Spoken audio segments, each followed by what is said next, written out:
Hey, welcome to the Three Rural White Guys podcast. My name is Mike Heaton, one of your co-hosts, here with Kellen Gracie. No Jacob Dodds. Hello. There's Kellen. Hey. Jacob Dodds is out. He's on vacation.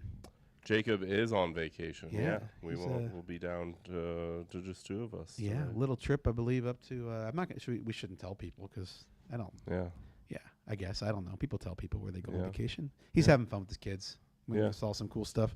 He's really. I didn't know he's so big. He's doing air show kind of stuff. Going to see planes and military stuff. He's sort of into that. That's cool. Are you into that at all? You've seen any of those kind of ever toured like a battleship or a decommissioned submarine kind of thing? Yeah, all that stuff sounds really awesome, and I want to say that I'm into it, but I have never been to any of those things. No?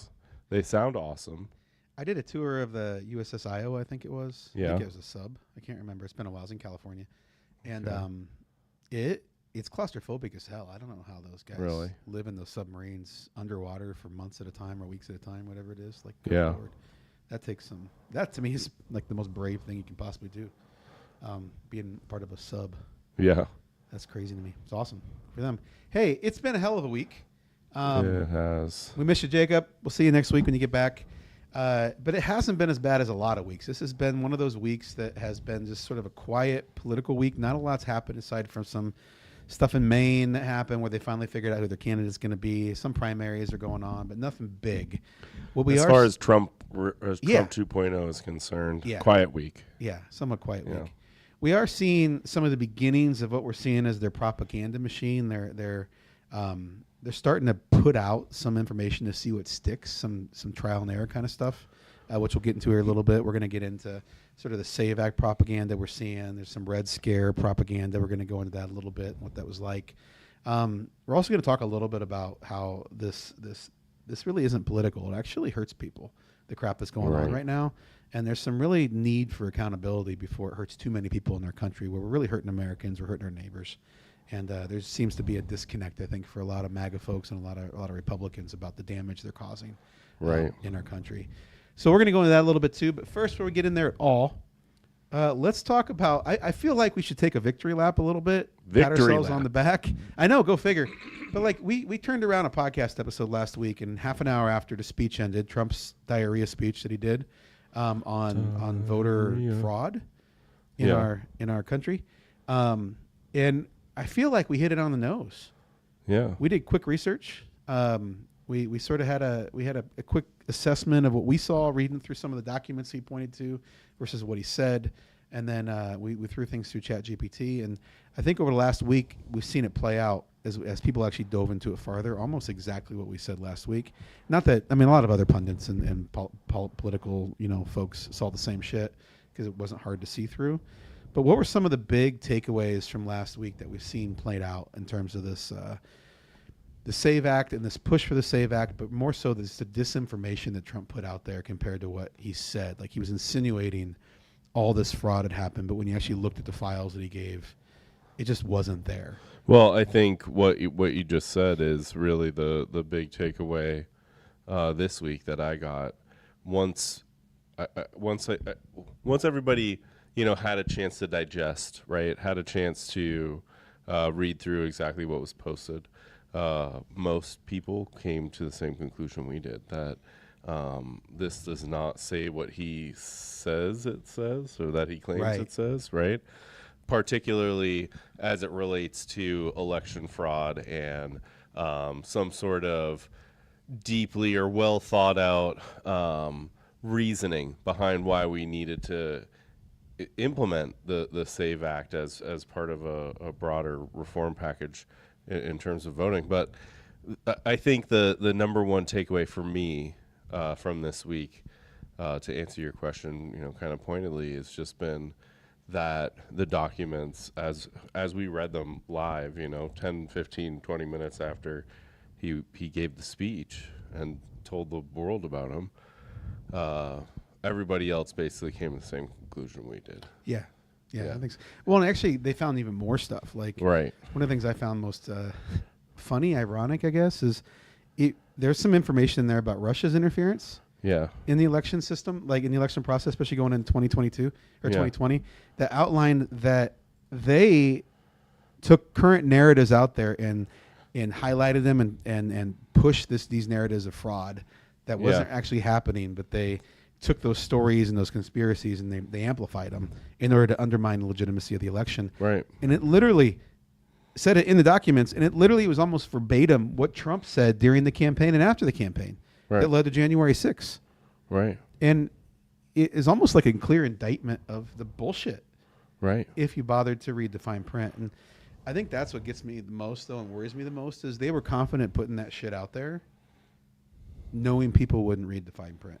Yeah. And there's all of us here in this little world that see this shit all the time, and we're paying attention. But how many people in your everyday, life actually bother to read the fine print? And how often do people like us, or I'm looking at like Jessica's on here, and we have some other folks that are on here, like how often do they interact with everyday people where they actually get this word across, or we're all in our own bubble just saying this guy's dumb, these guys are stupid? And how often do people like, neighbors actually hear that it's all bullshit?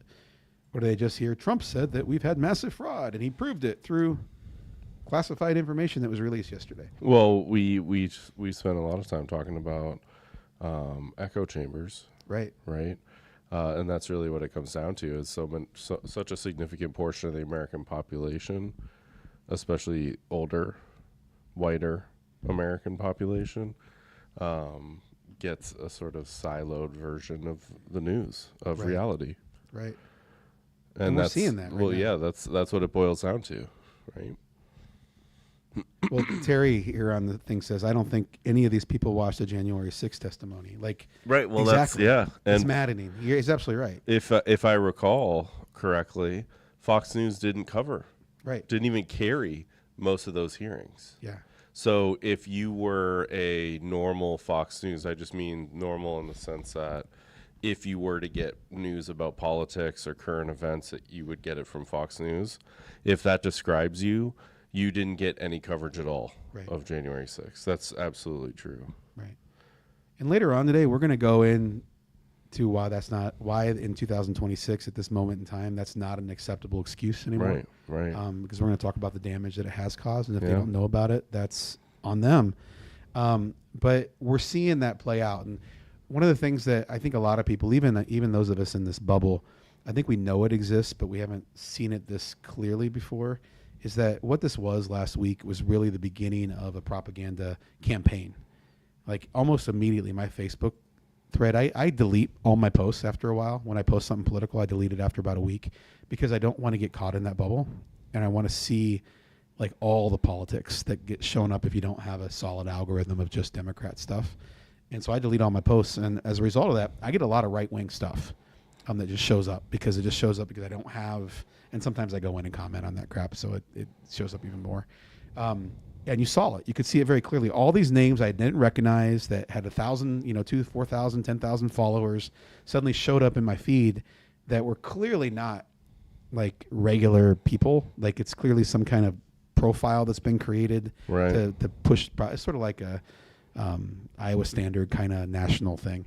Mm-hmm. And suddenly it was all the exact same talking points. Right. All about voter fraud. All about, China having printed ballots, which wasn't even a thing. Wasn't even any bamboo ballots, right? Remember the bamboo ballots? The bamboo ballot, yeah. So that all came back. It was the burn bags, all that kind of shit came back in again.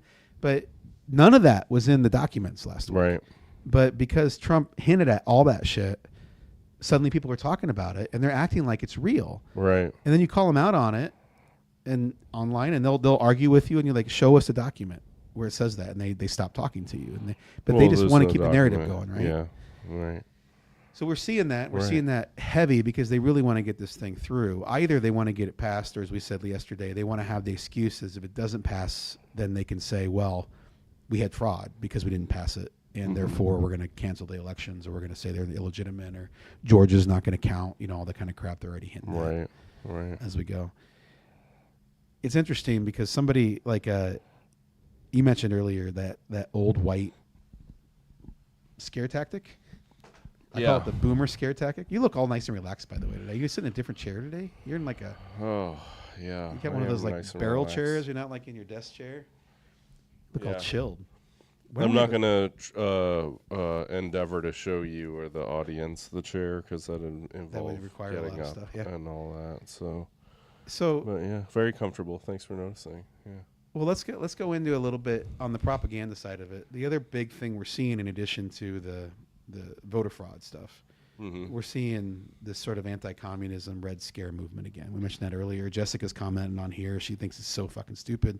I agree. It's just so dumb. The chair or not the Red Scare. Got it. Not the red chair. The Red Scare kind of stuff. And I was wondering, Kellen, I need to go grab my beer. We started and I didn't have my beer, so I got to grab a beer.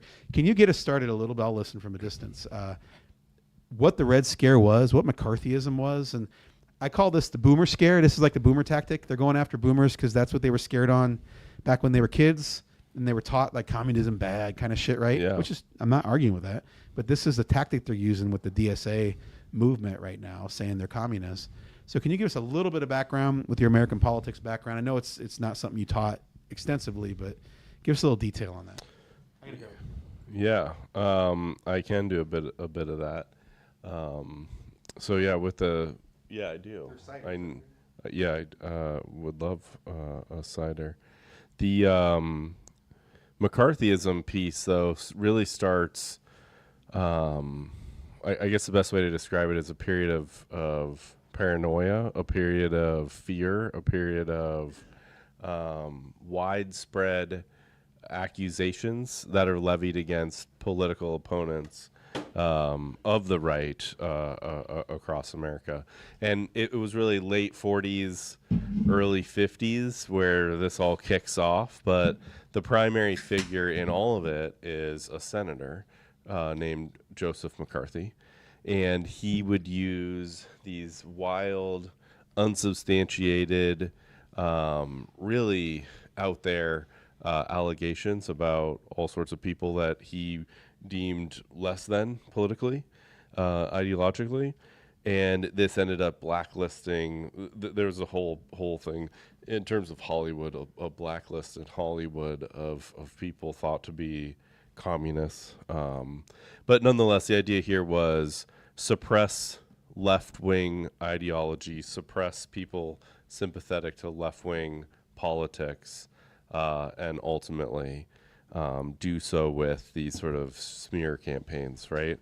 And McCarthy, in particular, was really good in the sense that he was effective at accomplishing his goals, Right. using this tactic. But he was so effective because he was able to use the strings of power in the federal government, in particular in Congress, through hearings. Right. Through congressional hearings. And that's how McCarthy was able to wield power, because he knew how to whip a scandal up in the newspapers, on the radio, in the news, in the headlines, so on and so forth, and how to use that to his political advantage. Right. Yeah. So what a lot of people don't know in that same time frame is we also had something called the Lavender Scare.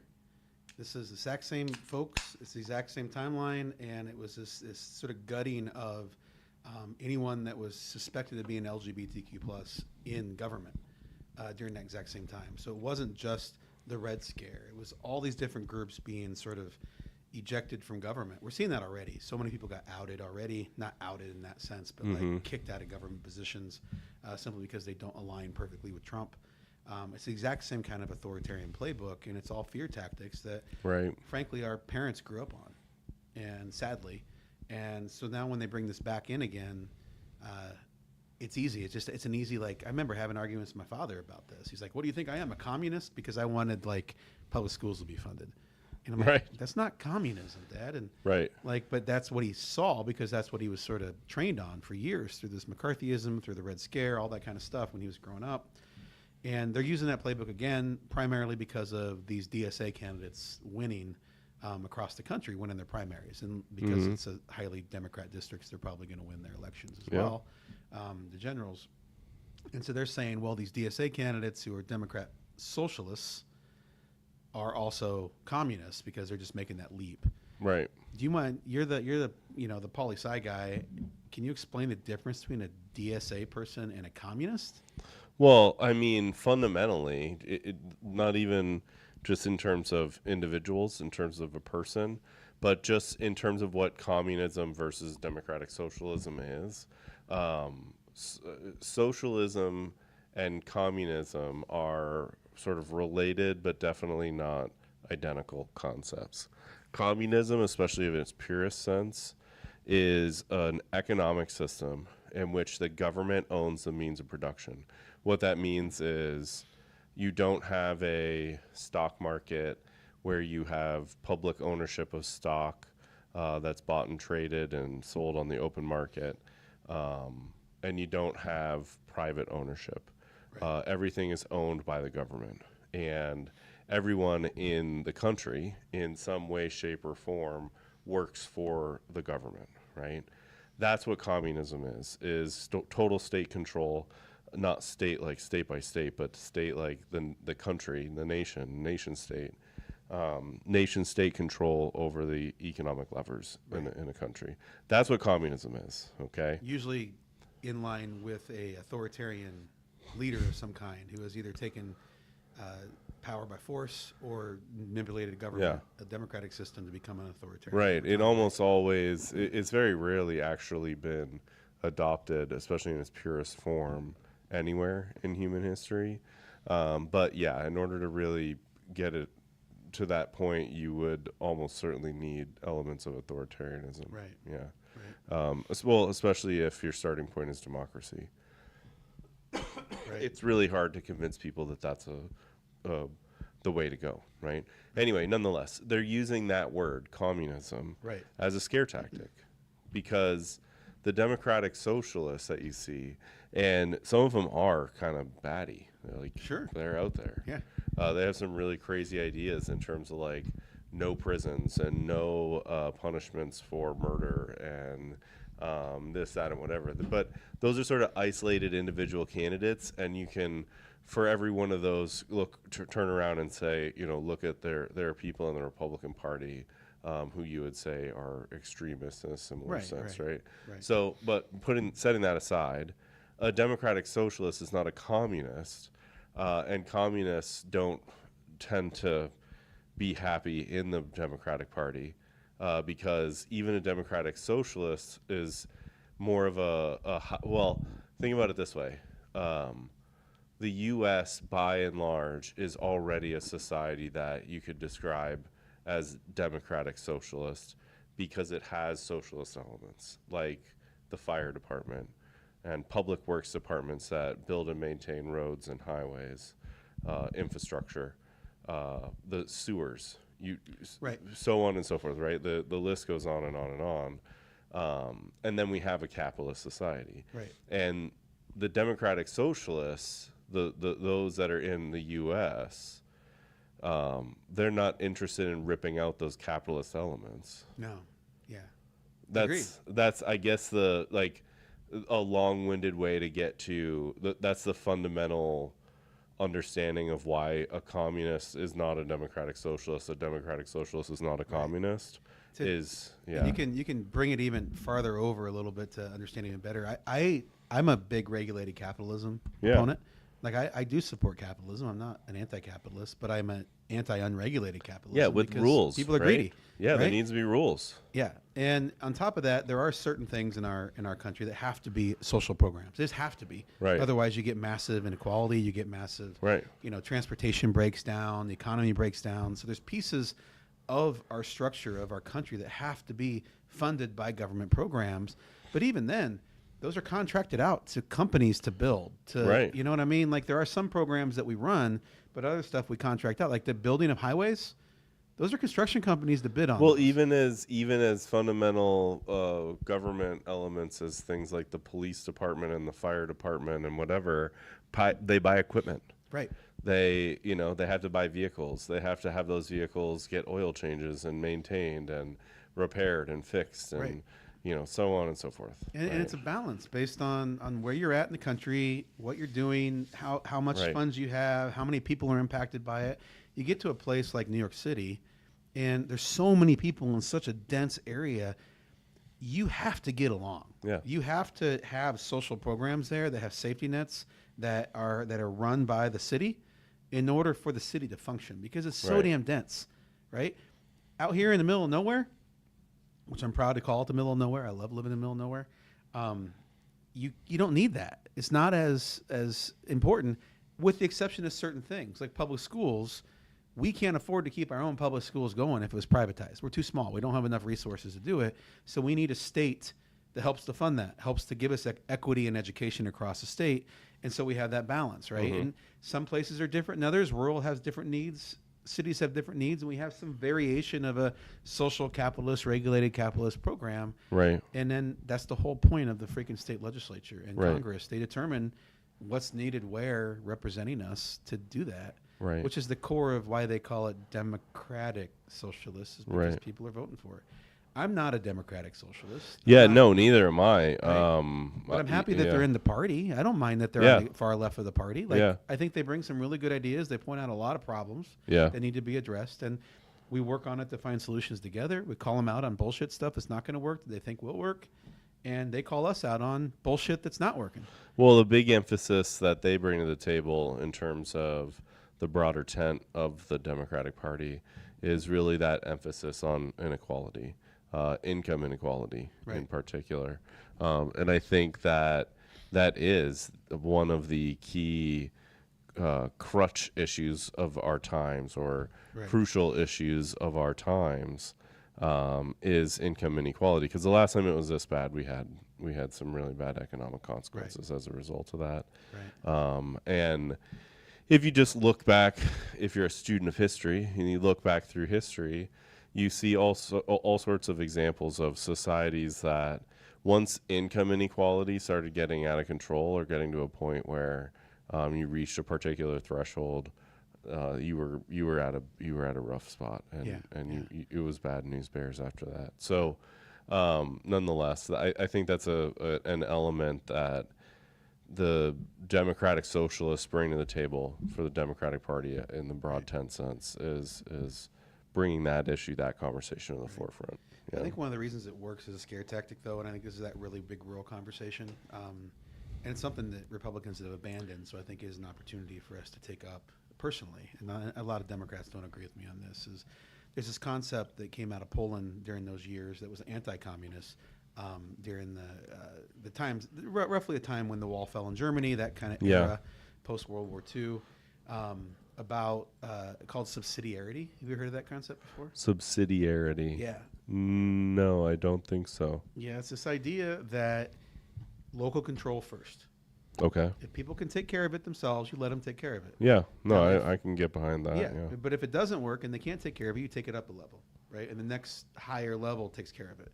And if they can't take care of it, then he takes it up a level. And on the very larger level, civil rights is a clear one on that, like, because you get a lot of these smaller communities that don't have experience working with different groups, things like that, and so they discriminate. And so if there's people in those communities that have their rights, taken away, then it goes up a level. And so, like, civil rights at the national level makes sense. Mm-hmm. Highways, interstate highways for economic transportation, that makes sense at that national level. Yep. Our military makes sense at a national level. Yep. But there's certain things at the local level that make sense too for us to have control of. And that's changing in turn. You want to talk about like party swaps? What do you call it? Realignments? I feel like there's a real big opportunity for Democrats to take on that idea of subsidiarity. It's not one or the other. It's not local control or federal control. It's this idea that we take it local and then we move it up the ladder as needed, but we keep local control whatever we can. That's something Democrats don't tend to use. It's something that a lot of I've noticed that DSA candidates don't do either. They think one size fits all kind of shit, and I definitely disagree with that. After living in Texas, living in Iowa, having worked in New York City, one size does not fit all. And so we have to be able to take control of our own education systems, our own economic systems as much as possible at the local level, and then go higher after that. That's my take. That's something I've always believed in. But, there's a lot of people who don't agree with that. Are you, what you're saying, or the claim I guess you're trying to make here is that Democrats as a whole, or the party, should take that perspective up more clear? I guess what I'm trying to understand is the claim you're trying to make in terms of, or the critique. I don't know. Yeah. Are you I think I'd like to see the Dems take on the idea of subsidiarity as a approach where it does work in New York City.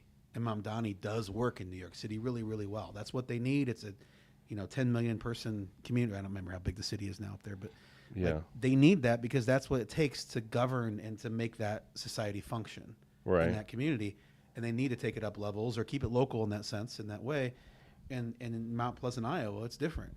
We need to have a different type of governance. But so this concept of subsidiarity works because you have different things in different places based on what the needs are at the local level, and you take it up a level based on if you're able to meet it or not. That's the idea of local control, which is Republicans ran on forever. Democrats were like big federal government, big spending, big programs that are, change the world kind of stuff. And Republicans were always like, keep it local. We need to have control of it. But I that hear what you're no longer saying. is the case, I don't feel like. No, you're right. And ultimately, I think what you're trying to say without saying it is, and this is the term they used to use, is states' rights. That was the term that people would throw around, particularly during the era of during the civil rights era, a little bit before that, a little bit after that. The way that they couched the conversation about civil rights, about equality, about race, and all those conversations that we were having as a nation at that time, was couched in the language of a states' rights framework. Right. And if you were to ask, like I'm just gonna label a whole group of people, like the Civil War apologists, or the people who are like, that was the war of northern aggression, right? The types of people who head down that pathway. The rhetoric that they use is basically, or the way that they justify it is, it was a war about states' rights, and the obvious immediate follow-up is states' rights to do what? Mm-hmm. But which was in their succession documents. Then they start they start getting uncomfortable. To have slaves. But but that So ultimately, though, there's a long history, I guess, is what I'm trying to say, in terms of that understanding, because it's a very unique part of America in terms of its governance system, but also in terms of democracies worldwide, federalism and the concept of layered organizational structures with different levels of power. So you have a municipality housed in a county, housed in a state, housed in a federal government. That is a unique concept. I mean, in other democracies, they have layers like that. But the way we distribute power in the U.S. is very unique. And Republicans have recently started to tear that apart. Oh yeah, they put in all kinds of regulations on counties and cities. They used to be the party of states' rights, right? And now they're not. Yeah. No, they want the federal government to step in and tell states what to do now. Right. Yeah. By the way, shout out to Jacob Fry. I haven't talked to him in a long time. He's watching today. I don't know if he's up in or if he's here in Mount Pleasant or he's up at UNI or what these days. It's I haven't checked in with him in a long time. Yeah. Same thing with Casey Conrad. Shout out. Good to have you guys on. Great comments. Check out, if you're watching right now, check out the thread. There's a lot of good stuff going on in the comments section there.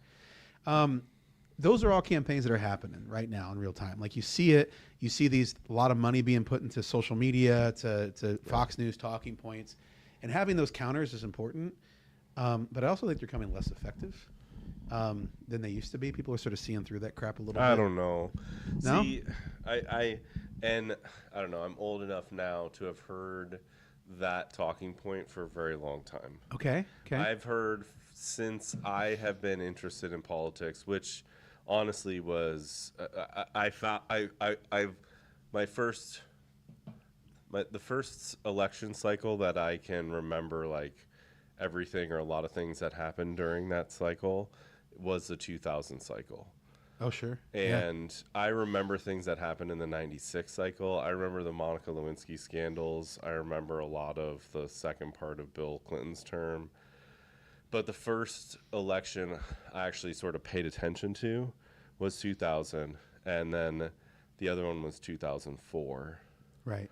But So I've been since those election years been paying attention, and ever since I started paying attention to politics, so 20 whatever plus years, I've always heard That it's not effective anymore. that Or what part? well, another way to think about this is in political science they study the crap out of this, and they try to understand how effective is negative campaigning, Oh, I see. Yeah. Yep. right? Because that's ultimately what you're talking about is Right. the mudslinging and Yeah. and that sort of Undermining concept. federal elections, Red Scare. That's the kind of crap we're dealing with right now. Yeah. It seems to be what they're going to be leaning Right. on for this. It's as you brought up last week or 2 weeks ago, it's the migrants, in caravans making their way toward the border that just didn't really exist. It's the various scare tactics that they're using. Yeah. And that seems to be the Red Scare seems to be the latest and greatest tactic, I think. Well, yeah, and I guess another way to think about this is, do you think, Mike, here's a question for you, that Americans or American society has as a whole become more or less skeptical as a population given the widespread adoption and use of things like social media and AI? So do you think we are more or less skeptical and therefore more or less gullible, or more or less difficult, or more challenging to pull one over? You want my honest answer on that? You know what I'm trying to say? Yeah, you want my honest answer? Yeah. Because I have a bunch of answers for that one, but I think the one Okay. that really is probably at the deepest in the heart here is that there's so much crap now out there, slop, Yeah. just bullshit that gets put out there by everybody, including Democrats at times. Don't get me Yeah. wrong, not nearly I think at the level, but that it becomes really easy to justify your own political perspective with whatever's out there, because you can always say, well, that's just bullshit. That stuff online is propaganda. There's just so much crap you don't know what's true or what's not true anymore without doing some massive research into stuff. Right. That you can say, you know what, that's just bull crap you heard from some propagandists on the left side. And so they can just use that as an excuse not to believe it. And it just becomes another talking point they can have to just reinforce their own perspective. And I think you see that a lot more than that. I've never seen it this much before. It's like, oh, that's just propaganda you heard from the left. Whenever I bring stuff up online, I actually have citations. That's just propaganda. You don't know if that's true or not. Who gave you those citations? And so I think it's just become an excuse. There's so much crap. It's become an excuse for people to ignore it all and just carry on with racist, sexist, heterosexist perspectives that are wrong, in my opinion, and mean and harmful to people, without really feeling any kind of accountability or guilt for their votes or their actions. That's my perspective. What do you think? I don't know. It's kind of deep. Yeah, a little bit. Got a little deep there, Mike. Well, I want to go deep a little bit on this shit, because actually that's been something that's bothering me this week. There's Yeah. been a lot of conversations that I had online with people, with friends even. I had a conversation the other day about someone's perspective on LGBTQ plus people, right? And I know this is a topic a lot of Democrats don't like to touch because they think that we talk too much about trans people. We don't talk about it. The Republicans talk about it more than Democrats do. Are your kids are probably too old for Encanto, The movie? the movie? Yeah, great movie. No, they watched it. Did you watch it? I watched it. You Yeah, had yeah. your kids. It's a good movie. Why is this? We don't know about Bruno. Is Yeah, that the we one? don't talk about. We don't talk Bruno. about Bruno. Yeah. Yeah. Well, we don't really Should talk I about. sing? Should we sing? We don't talk about Bruno. I don't know the song. I don't. You would know because you have kids that are probably singing it all the time. But someone told me the other day, like their religion tells them that there's only two genders, and also that men were meant to marry women and women marry men, and that's what their religion says. And it's not personal. And they tell me that because my kids are both LGBTQ plus. Yeah. And they're out, by the way. I'm not outing them. My youngest is very trans and made sure everybody knew that from about 8th grade. Yeah. So I'm not, that's not new news. And the thing is, they always say it's not personal to you though. It's my own religious belief. Mm-hmm. And it's not personal to you. It's not personal. And I'll tell you what, fuck you. It is. It's personal. And I got a story to share with you on that. my kid lost their civil rights here in Iowa a year and a half ago. Yeah. For those of you who are not from Iowa, the state passed a law that took away gender identity as a protected civil right in the state of Iowa. So by removing that, people can now, the government specifically, can discriminate against my kid in terms of issuing licenses, in terms of low income services, any kind of government service. They can discriminate against my kid openly, simply because they're and I think that also trans. means, correct me if I'm wrong, though, that non-governmental services or non-governmental organizations can also discriminate, and nobody can seek restitution for that in a Right. court because it's not recognized from the protected. perspective of a civil right violation. Right. There's other ways they can still be charged and shit and get restitution from other civil rights that are discriminated against. But that particular one, if someone says, "Well, I just don't like you because you're transgender," so I'm not going to rent you an apartment. Right. Absolutely, they can. Yeah. That's very much a thing. And so my kid, who graduated 2 years ago now, almost two graduation cycles ago, should have graduated last year. But all this shit was going on in Iowa, all this really anti-trans movement stuff, especially by our state legislature, that one night they came to me and said, somewhere around January of last year, and said, "Dad, I want to graduate early and get out of Iowa." And when we dove down into it, one of the biggest reasons was they didn't feel like they belonged in our community, right? Yeah. And that said, like, that's personal. Yeah. My kid, and I'm going to brag about my kid. I'm proud of your kids too. They're awesome. I love hearing your stories of your kids. I'm going to brag about my kid for a second. Yeah. My kid, Go despite graduating a year early, was a salutatorian. Yeah. My kid was a 2-time first team all conference goalkeeper for the girls team. And they're a trans man. That's their thing. So they had to play on the girls team because that's the law for high school. And so they did. And first team all conference 2 years in a row as a sophomore and a junior. They were in choir, they were in band, they were section leader, they were a soloist and stuff. They were a lead in the high school play. They were involved. They volunteered every week in our community. And our community rejected them.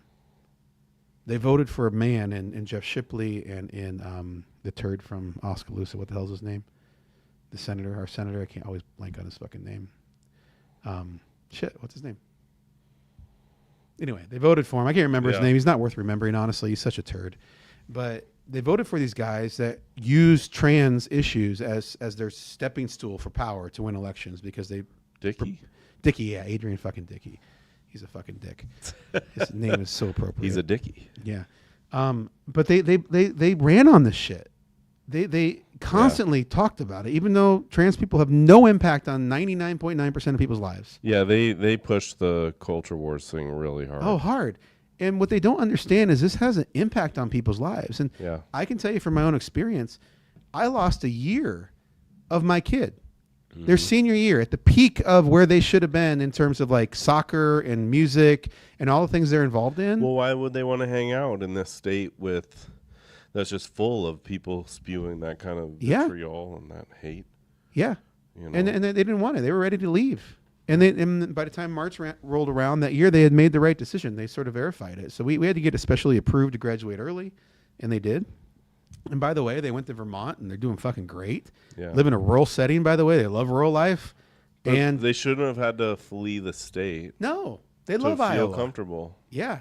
But by the way, they love their friends. They love the school. The public school is great. Their teachers are great in general. A couple of them were assholes, but wouldn't use the right pronouns, whatever. Yeah. But it is what it is. And they couldn't. Some of them couldn't because they're the fucking law. They passed that law a year before that.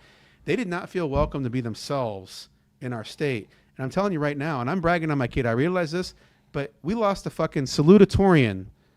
Yeah. Of the class above them. They would have been valedictorian had they graduated in normal. They had to take a bunch of extra classes and got a B in one of them. Right. So they were only salutatorian, right? They lost that as a kid. They lost that employee, that Iowan is no longer an Iowan. They left the state because of that hate. Yeah. Ooh, they left the state because of the hate. But what personal for me, though, is I lost a year of my kid. I was so excited about their senior year, and that fucking hurt to lose your kid. And I am lucky. Because most trans kids, 20% of trans people attempt suicide at some point in their life. Wow.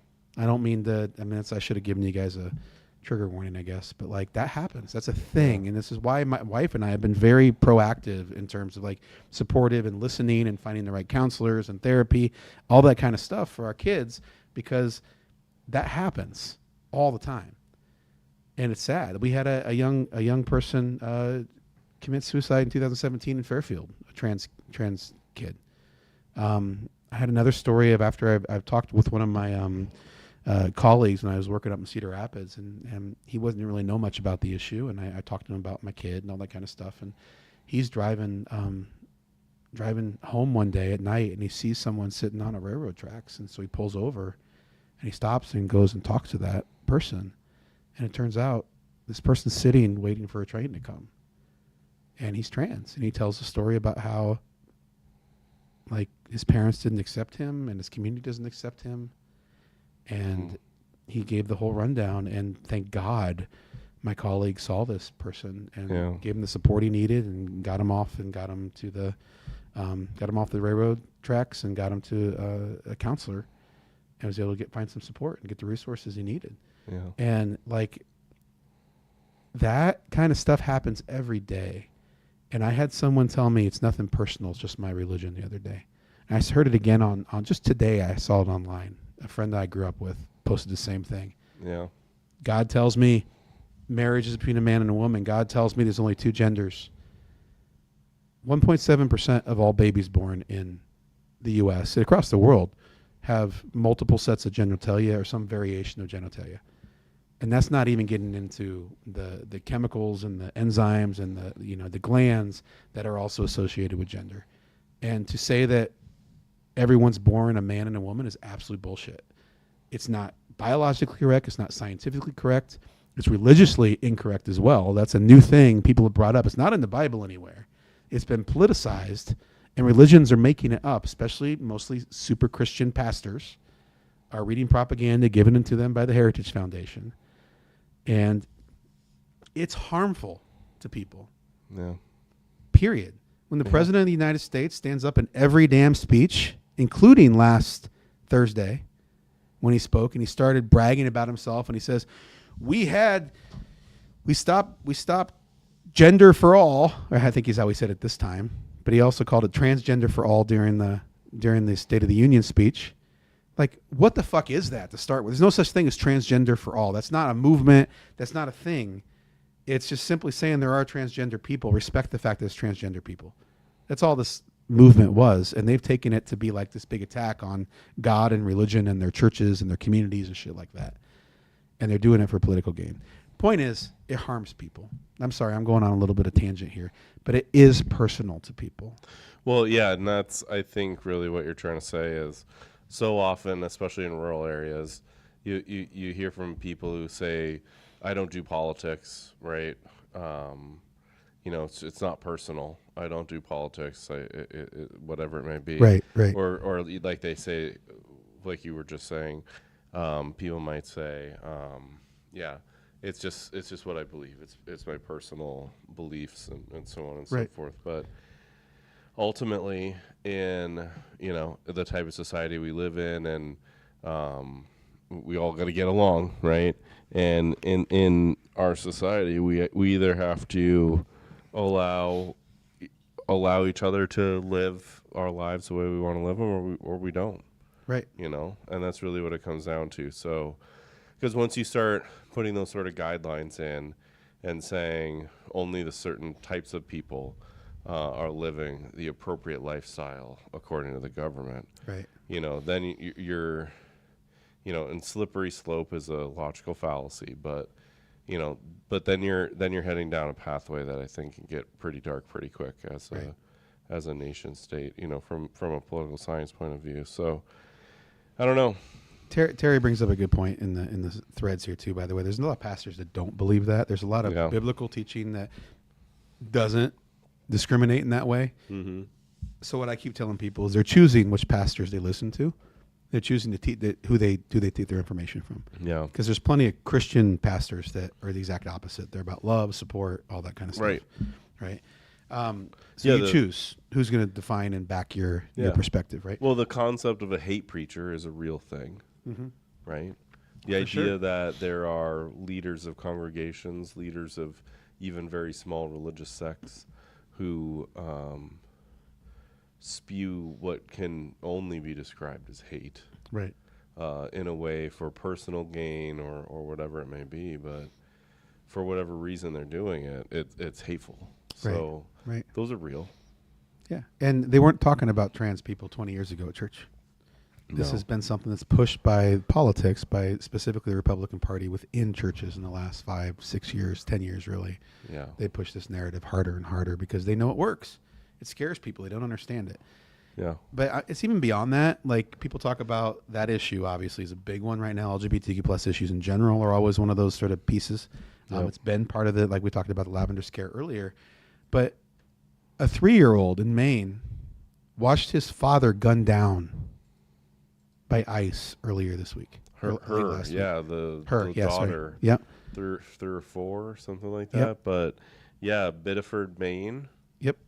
Is that the one you're A referring to? case of mistaken identity. It wasn't, and even if it was an undocumented immigrant, fuck you, ICE. Fuck you, Trump. Fuck you, anyone that supports that. Well, Because that's not a gunning someone down is not a justifiable response to anything except for having their life threatened by any law enforcement officer. so And this was a guy that wasn't even undocumented. I think the most important thing that's lost in a lot of these conversations, that gets lost in a lot of these conversations, is that cops aren't supposed to kill the guilty people either. Right. Yes. Yes. Exactly. Like, that's not supposed to happen. They're not the judge. Right, They're not the and, executioner. like, They're the apprehender. We've all watched, like, cop drama shows, Law and Order and The Rookie and SVU and, whatever, right? Right. And in all of those, like, if you've watched any of them, if you know anything about how the justice system works, how the legal system works, even just like the bare intro level stuff, that a police officer killing somebody is a really big deal. Right. And you're just not supposed to do it. So when it happens, like, you're supposed to have a huge investigation. There's supposed to be internal affairs get involved. Like, Right. It's possible that the police officer loses their badge and potentially their freedom, and that there's consequences. Right. So on and so forth, right? And it's like, so why would we not expect the exact same level of scrutiny for ICE? Right. Because that same level of scrutiny is not happening. The ICE agents who did what they did to Renee Good, Right. Alex Preddy, the ICE officers that are still out there and have not been held accountable for any of this is mind-boggling to me. Because in any other law enforcement agency, you would immediately have them Suspended. Investigation Investigations. would be open immediately. Yep. You would collaborate with all layers Yep. of government. No press conferences saying what they did and how they were in the right. But the None county, of that shit. the county sheriff, the local authorities, the federal authorities, everyone's involved, and they're all cooperating. And instead, what you have every time this happens is a shit show, a narrative, a bullshit attempt to cover it up, and a bullshit attempt to skirt accountability. Right. And I'm going to take it a step farther, and it might be a little bit politically incorrect. I'm just going to say it right off the bat. We had more U.S. troops killed this week in Iran. Yeah. Fuck that. Yeah. I get it. You should absolutely support our service members. You should absolutely, like, they gave their life for America.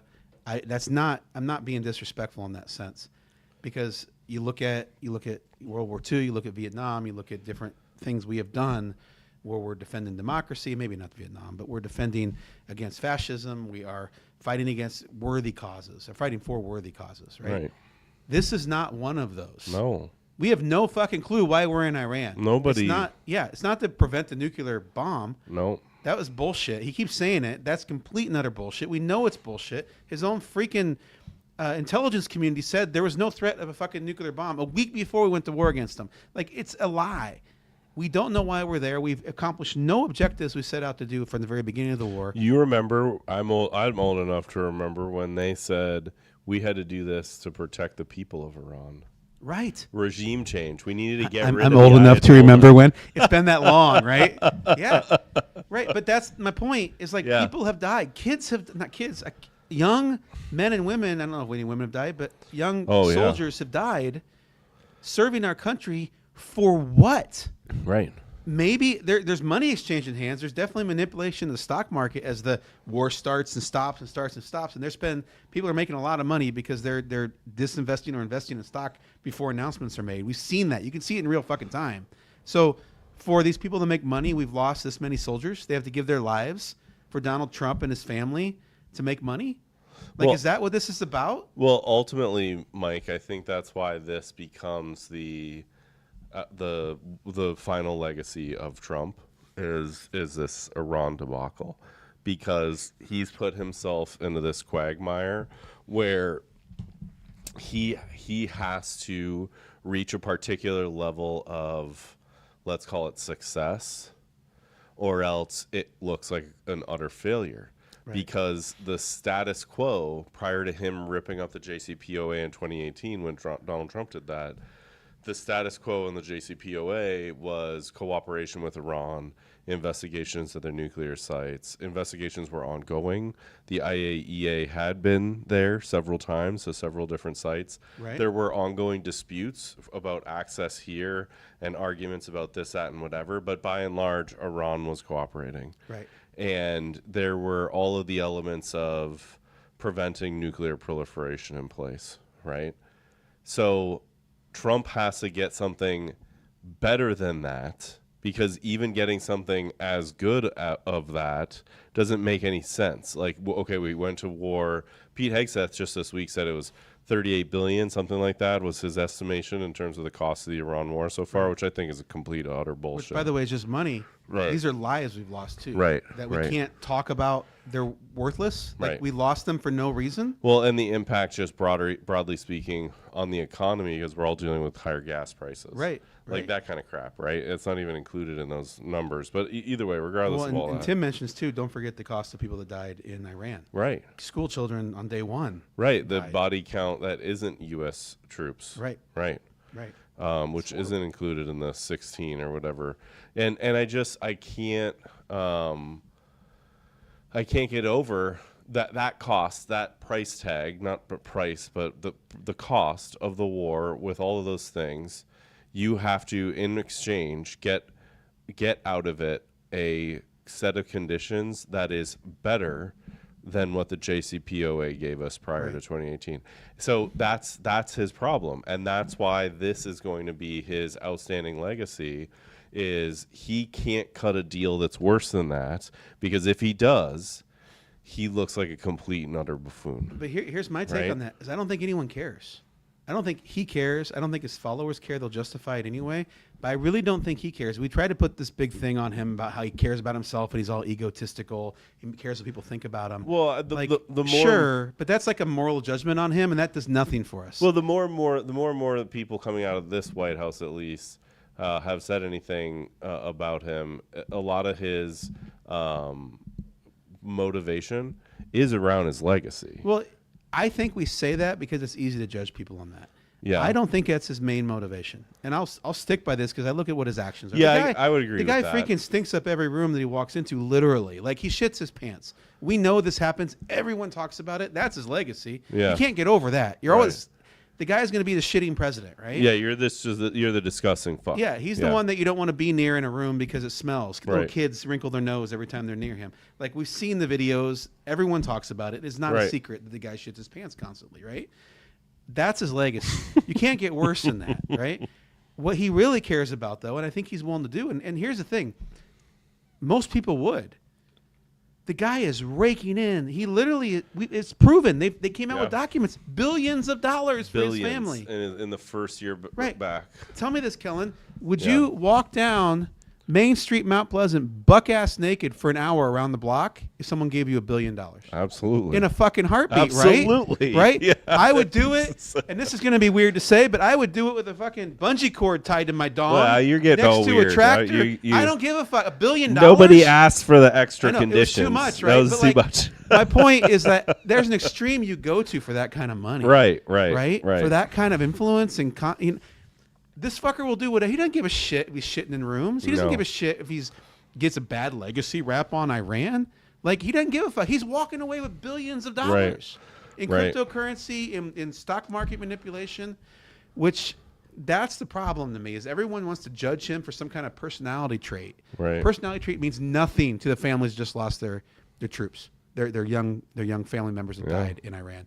Whether or not Trump's ego got hurt has no impact on the fact they just lost their kid. It has no impact on the fact that I lost my kid to a year of their senior year of high school. It has no impact on any of that shit. It's all about money. So I see, like we always come around to this point, and we talk about this every week at some point about how ultimately it all comes down to follow the money, right? And who's benefiting and so on and so forth. And we beat that dead horse every week. Every week? But it's real. It's absolutely real. And then I see people like Joe Rogan, influencers, whatever, people in the manosphere, quote unquote.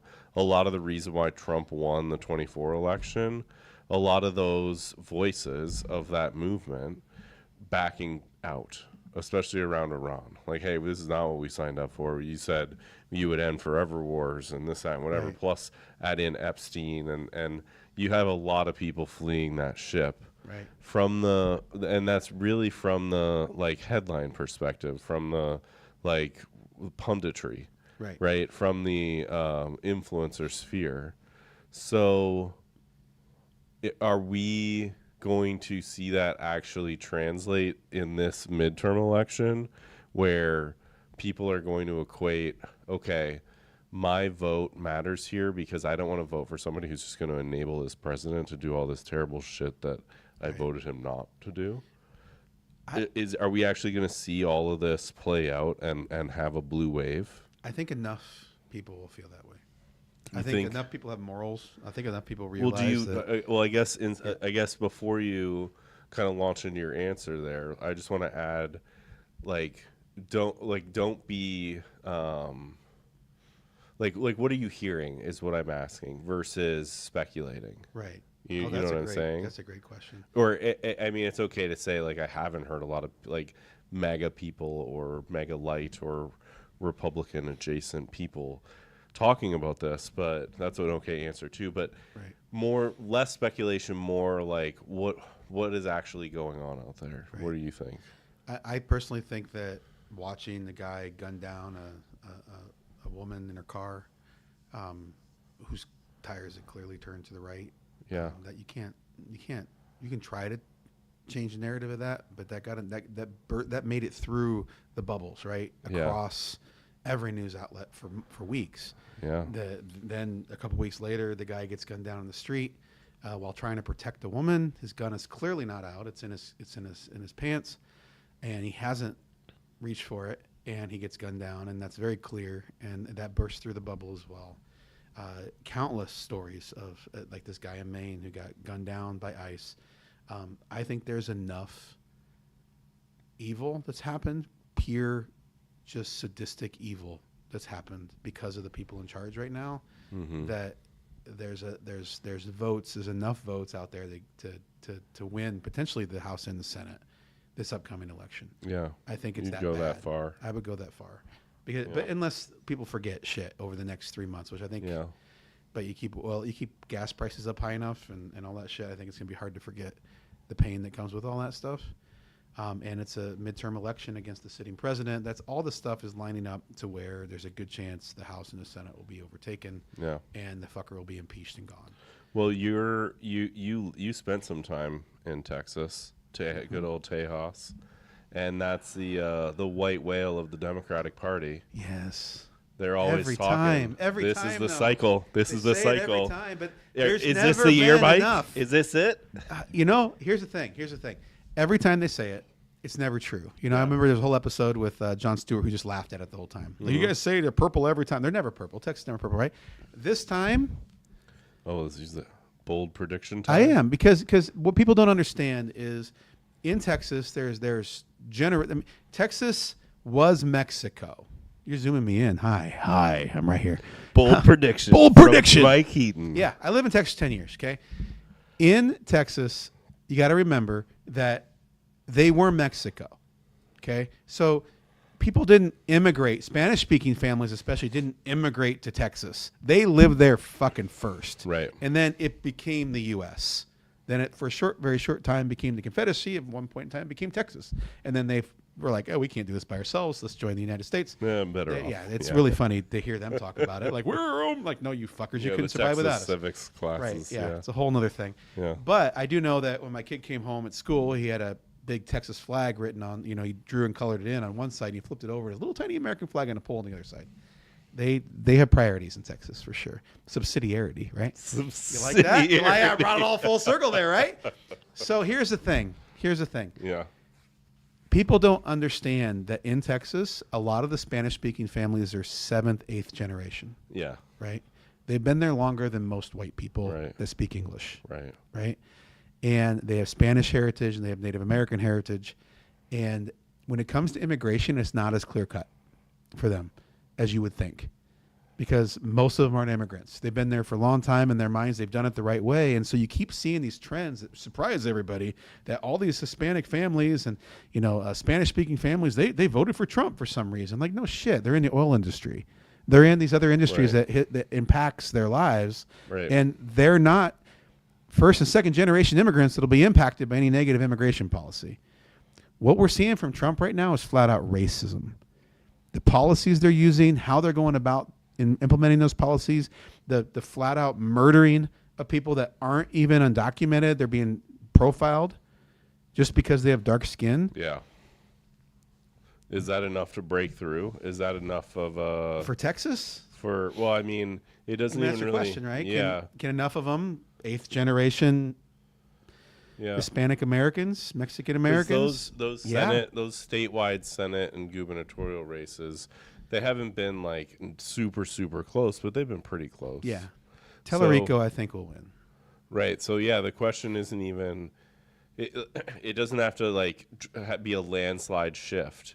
Right. It just has to be a few percentage points in key demographics, enough to flip a seat. Well, and you got Paxton running, who has so much baggage. And was just absolutely destroyed in the primary and barely won that.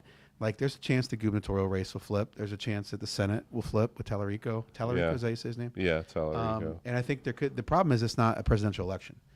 If it was a presidential election, it's a fucking blue wave everywhere. Yeah, because Texas wins. Like, it doesn't matter if Georgia goes blue. It doesn't matter if Ohio goes blue. It doesn't matter if Pennsylvania goes blue. Texas went blue. Texas goes blue, it's over. Yeah. You can't get that back. That's so many freaking. Anyway, we're getting short on time, I think, as we go here. But I think the last little point we wanted to bring up on that is that people are suffering. People are struggling. It does impact. It is fucking personal. Yeah. For so many people, and it's more personal than it's ever been in the last couple decades. I think has been dealing with all this crap for a lot of families across the spectrum. The reason it's becoming personal is because somebody is being left unchecked. The President of the United States is going unchecked. The Congress, who's the whole point of checks and balances, Republicans control it, and they're choosing not to check the president, no matter how egregious his misdeeds are. Yeah.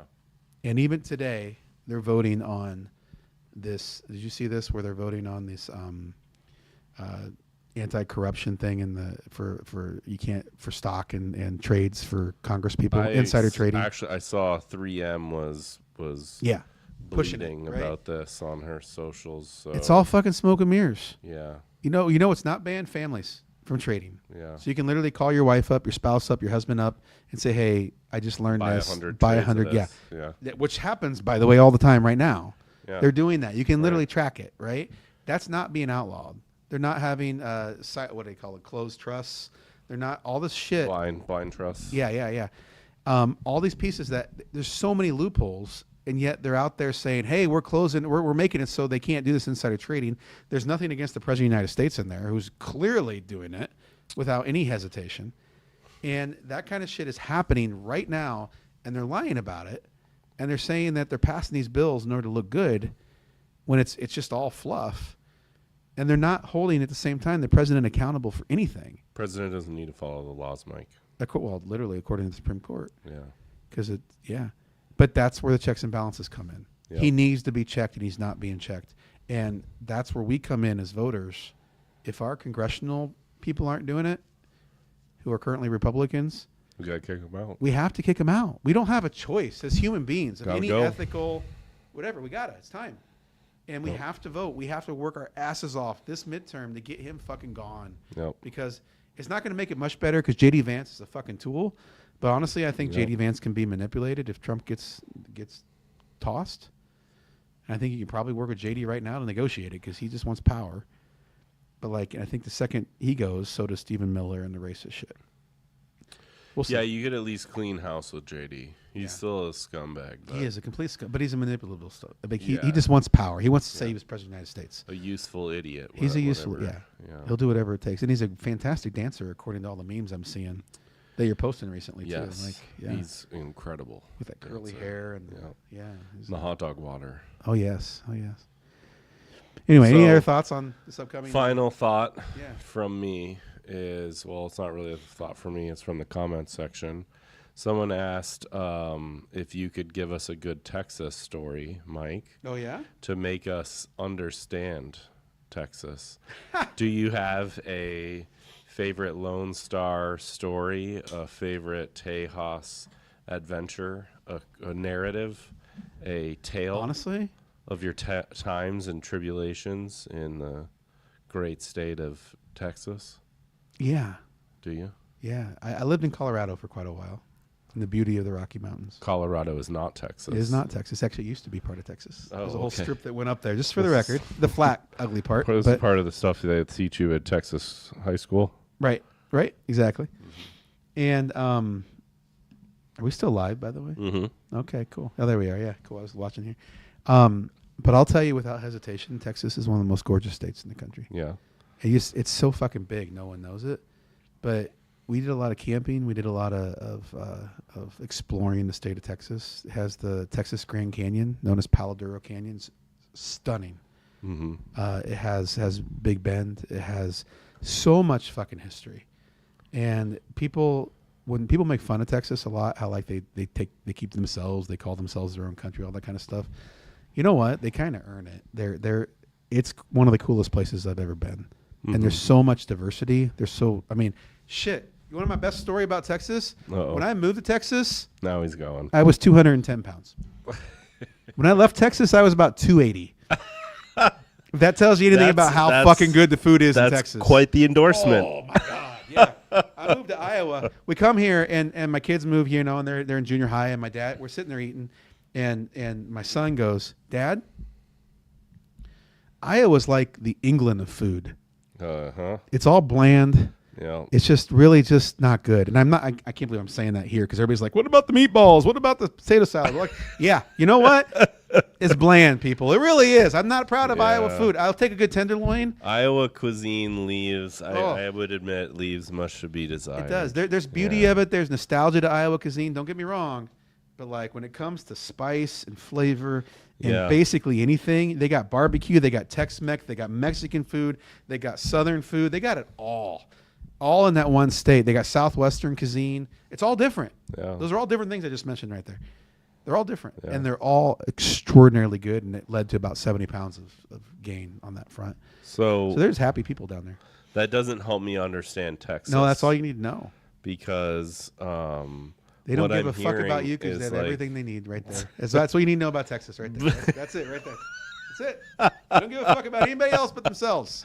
So But, don't try to understand. Yeah, it's just because what I hear is like the story of diversity and like a blending of cultures and lots Yeah. of different things going on. That's the ironic part. It's like so fucking diverse. Right. Yeah. And so like to me that is a beautiful part of Texas and why Texas is Texas.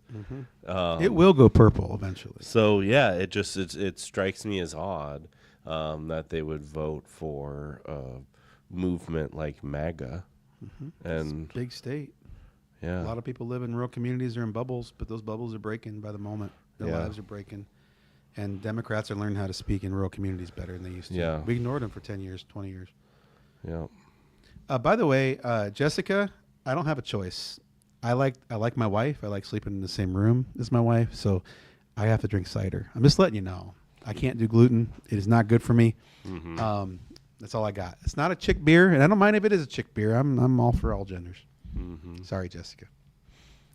That's all I got. Yeah. I went on my rant. Jacob wasn't here to check me today, so I just went nuts. Thank you. Yeah. 2 rural white guys today. Yep.